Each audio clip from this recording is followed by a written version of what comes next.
क्या एक बेटे का प्यार अपने पिता को मौत के मुंह से वापस ला पाएगा, या लालच की आग एक पूरे परिवार को तबाह कर देगी? यही सवाल हर किसी के मन में उठ रहा है। अरविंद जी अपनी पुश्तैनी जमीन को बचाने के लिए शांतिपूर्ण विरोध कर रहे थे, क्योंकि उनका सपना था कि उसी जमीन पर गरीब और अनाथ बच्चों के लिए एक मुफ्त स्कूल बनाया जाए। लेकिन उन्हें क्या पता था कि विरोध प्रदर्शन के दौरान अचानक कुछ गुंडे वहां पहुंच जाते हैं और बिना किसी चेतावनी के अरविंद जी पर हमला कर देते हैं। उनके साथ आए लोगों को डरा धमका कर भगा दिया जाता है और अरविंद जी को जबरदस्ती उठाकर अपने साथ ले जाया जाता है। दूसरी तरफ घर में बैठे सूरज को जब इस घटना की भनक लगती है तो वह तुरंत जमीन के पुराने दस्तावेज खंगालने लगता है।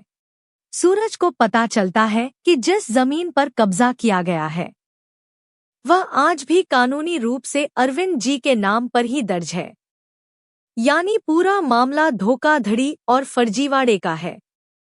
यह सच सामने आते ही सूरज का खून खौल उठता है। वह कसम खाता है कि चाहे कुछ भी हो जाए वह अपने पिता को सुरक्षित वापस लाएगा और इस साजिश के पीछे छिपे हर चेहरे को बेनकाब करके रहेगा।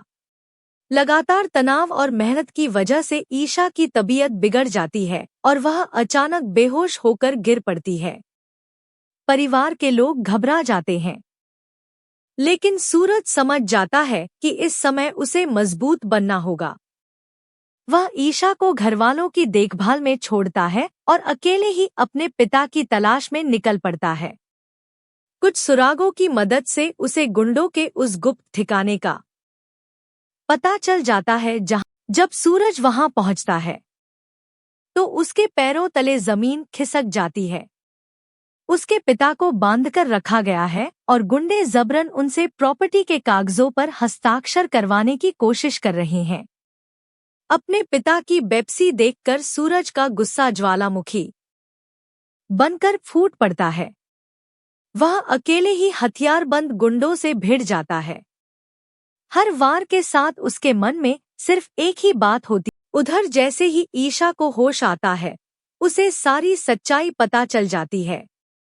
अपनी कमजोरी को नजरअंदाज करते हुए वह भी सूरज की मदद के लिए निकल पड़ती है। अब यह सिर्फ जमीन की लड़ाई नहीं रह जाती, बल्कि परिवार के सम्मान, सपनों और रिश्तों को बचाने की सबसे बड़ी जंग बन जाती है। आने वाले पल तय करेंगे कि सच और हिम्मत की जीत होगी या